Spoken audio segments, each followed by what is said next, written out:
Hi, I'm E.D. Lewis and welcome back to my channel. Alright, so I've got another Pride Month review for you today, and today is The Horror in Dunwich Hall by Johnny Murdoc. It was published in 2010 and it is a short horror, erotic horror story, and it's kind of cosmic horror, kind of Lovecraftian horror too. It's kind of a combination. So what is this story about? So Chris King has just had one heck of a night with his university's star hockey player, Brian Johnston. But after he hops out of bed and goes into the bathroom, he is shocked to find a monster coming out of his toilet. Could it have anything to do with the crazed preacher in the black hooded robe out behind the library? And how can he expect Brian to come back to his place again? So clearly you can tell this story is kind of lighthearted. It's not overly serious. It does have some freaky, disturbing, and spooky moments, that's for sure.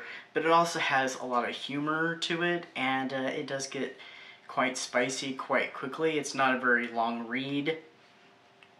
But, oh yeah, and also at the start of the story, we kind of start when the action is already kind of happening. And then it backtracks, give you background, and we lead up to where we started. It's one of those stories, and where it starts off, it had me kind of cringe, but also kind of laugh because of the absurdity of it.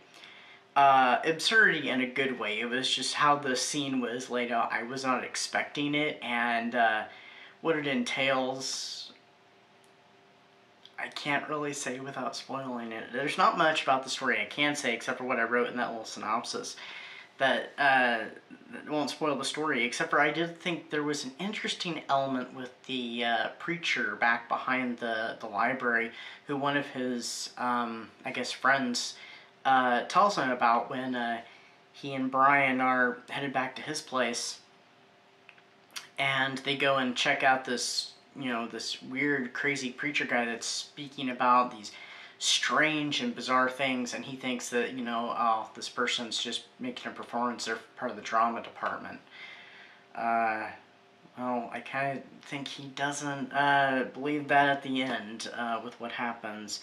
But it's got some Cthulhu-esque things going on and Cthulhu references, especially since the narrator does refer to, does say the name Cthulhu, at least in his head when he's telling the story. So clearly Lovecraft's stories are, in this universe, they do exist, but apparently also the Cthulhu mythos must also be somewhat canon to this story as well. So I guess it's kind of self-aware, kind of meta. What did I rate this story? I rated it 4 stars. It was quick, it was to the point, it had, like I said, the humor, the spiciness, the spookiness. It was a nice combination, and it was a very quick read. So yeah, I definitely gave it all those marks because it did deliver a nice little story. Was it perfect? No, but I don't think any story is perfect, but it was entertaining enough that I gave it 4 stars. It was almost 3.5, but it was definitely 4. Anyway, that's my review. I hope you are having a great June, and I got one more Pride Month review coming up soon. I'm not sure when I'm going to film it. I might film it this weekend, the weekend that this video is going up, that is. And yeah, so stay safe, stay spooky, and happy Pride, everybody. Until next time.